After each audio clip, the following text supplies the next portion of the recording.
Hey everyone, Mr. MCA here. This is a tuning showcase and lap guide for the new lap time challenge taking place at Laguna Seca with the 2015 Ford Mustang GT. To access this event, going over to sport mode, so make sure you have menu book number 9 completed, and the event will be hanging out towards the middle of the screen. So this is a 2-week event ending at the end of March 29, 2023. And be aware that tuning is enabled, so you need to be on sports soft tires. You of course need a 2015 Ford Mustang GT. You need to have 443 horsepower or less, weigh at least 2,866 pounds or more. You cannot have nitrous, but other than that, everything else, including wide bodies, are fair game. To show you the build that I made, we're going to first go over to GT Auto. So going over to GT Auto, install the wide body, so this will give us a bit more downforce values to play around with. So once you've done that, you want to go over to the wheels, buy any custom wheels as long as it has a wide offset, wide rim width, and a non-standard rim size. So in this case I went with 20-inch wheels. Then go ahead and pick the type B front bumper. The side skirts, I went with type A. For the rear wing, I went with the custom wing set. And don't forget to put on a roll cage, so this is over in the racing items category. So now that we're done with GT Auto, let's go on over to show the tune. And I want to give a huge thank you to It's Me 2369 and iWizard for helping me out fine tune this build. So we did stiffen up the suspension quite a bit, especially with the natural frequency, so those values are all the way up. For the differential gear, those values are nearly all the way down. Do be aware that this car does have the high-end torque supercharger, so this car is going to be very lively once you bring it out onto the track. Do be aware that for the permanent upgrades, I have all 3 wastage reductions, the body rigidity upgrade, and I have a bore up for the engine. As for the transmission setup, first make sure that you're using the fully customizable racing transmission. Move its auto set top speed to 270 km per hour. Then open up the manual adjustment to adjust the final gear to 2.738. And then adjust the individual gears. So now let's go on over to the showcase, where with this car you want to shift when the bar goes past the gear number. So normally there's that red box that tells you what gear you should be in.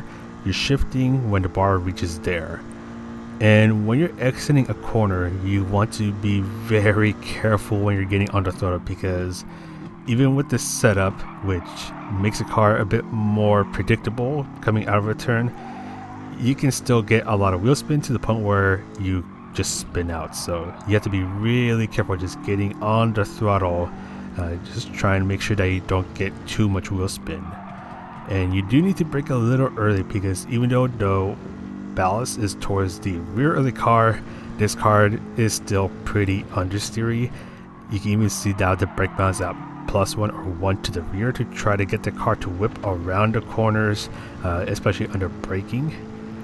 And if you have noticed, in terms of downforce, I have the front downforce all the way up, but for the rear downforce I have it at 212, so not all the way up, but it is towards the top. And this was thanks to iWizard's idea for bringing the downforce of the rear wing down.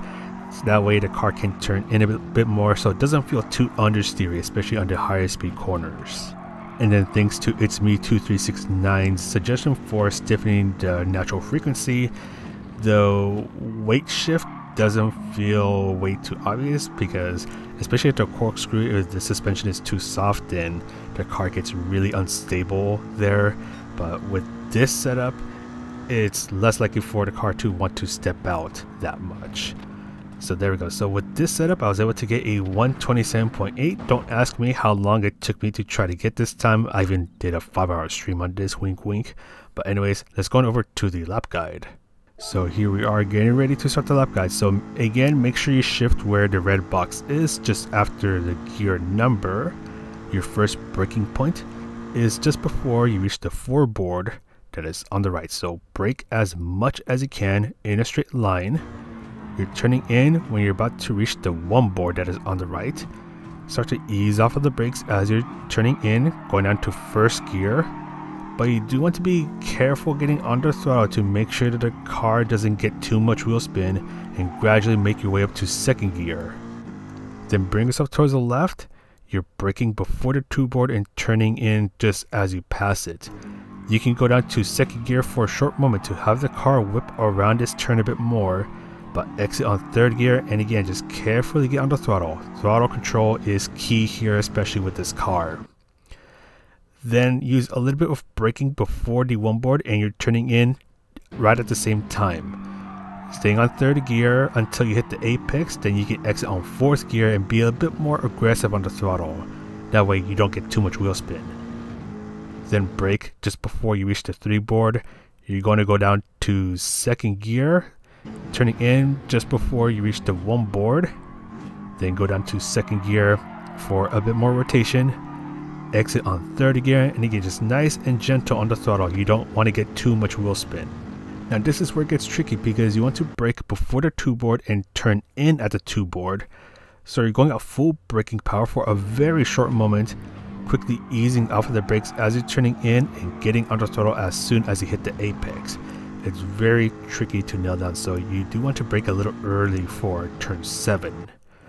But for the corkscrew, you're braking just before you reach the 4 board that is on the right. Brake in a straight line, going down to first gear for a bit more rotation, but as soon as you make this left turn, go up to second gear, and when you're pointing towards this empty area, that's where you want to start to straighten up your steering, then bring yourself towards the right, going up to third gear and being careful with your throttle input. Then use just a little bit of braking for this left turn to try to fine tune the car's speed. Then bring yourself towards the left and brake before the 2 board that is on the left. So you're using around 50% braking power, and you want to be really careful getting on the throttle. You don't want to go wide and clip the sand that is on the left. Bring yourself towards the right and brake before the 3 board. So full braking power, going down to first gear for a bit more rotation. Turn in when you pass the 1 board that is on the right, but exit on second gear and be careful getting on the throttle because it's really easy to slam on the throttle and get too much wheel spin. You want to keep the car under control, so be gentle getting on the throttle as you end your lap. So with this lap, I was able to get a 127.846. We'll see how this lap time and tune holds up. Hopefully it holds up well because I spent way too much time on this, but that's going to be it for this video. So thank you again to It's Me 2369 and iWizard for helping me out with this build. I'd probably still be trying to get the 127 if it wasn't for the help, so I really do thank them for helping me out. So if you like this video, you can press the like, subscribe, and all that good stuff. This is Mr. MCA, thanking you guys for the awesome support, and I'll see you in the next video.